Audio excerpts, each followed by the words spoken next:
ബഹ്റൈനിൽ കാര്യമായിട്ടൊന്നും കാണാനില്ലല്ലോ എന്ന് വിചാരിച്ചിരിക്കുമ്പോഴാണ് നമ്മുടെ രാഹുൽ ബ്രോന്റെ ഒരു വീഡിയോ കാണുന്നത്.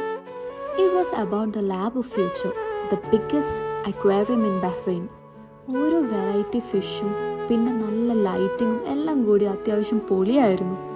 ഫോർച്ചുനേറ്റ്ലി ഓർ അൺഫോർച്ചുനേറ്റ്ലി ഞങ്ങൾ പോയത് വീക്കെൻഡ് ആയതുകൊണ്ട് അത്യാവശ്യം ക്രൗഡഡും ആയിരുന്നു. പെട്ടെന്ന് ഇവരെ രണ്ടുപേരെയും കാണാതായി. പിന്നെ നോക്കുമ്പോണ്ട് ഇവർ അക്വേറിയത്തിന്റെ ഉള്ളിൽ. അപ്പോഴാണ് ഞാൻ ആ ടണൽ ശ്രദ്ധിച്ചത്. അതിൻ്റെ ഉള്ളിലേക്ക് കയറിയാൽ ഒരു സീ ത്രൂ ഏരിയ ആണ്. അത് ത്രൂ നമുക്ക് നല്ല ഫോട്ടോസും വീഡിയോസും കിട്ടും. സഹു ആണെങ്കിൽ എല്ലാത്തിന്റെ മേലെ വലിഞ്ഞു കയറി മാക്സിമം എക്സ്പ്ലോർ ചെയ്തിട്ടുണ്ട്. ഓരോ ഫിഷിന്റെ ഡീറ്റെയിൽസും മറ്റും ഇവിടെ പുറത്ത് തന്നെ കൊടുത്തിട്ടുണ്ട് കേട്ടോ. ഈ അക്വേറിയം ഉള്ളത് മറാസി ഗാലറി എന്ന് പറഞ്ഞ ഒരു മോളിലാണ്. പിന്നെ പോകുന്ന വഴിയിൽ ഒരു ഗെയിം കണ്ടുപിടിച്ചു. നല്ല അന്തസ്സായിട്ട് പൊട്ടിയെങ്കിലും അവള് വീണ്ടും സ്റ്റാർട്ട് ചെയ്തു. ഇവിടെ ചിലതിനൊക്കെ കാണാൻ ഭയങ്കര ക്യൂട്ടാണ്. ഇനിയാണ് നമ്മുടെ main attraction, the rain forest.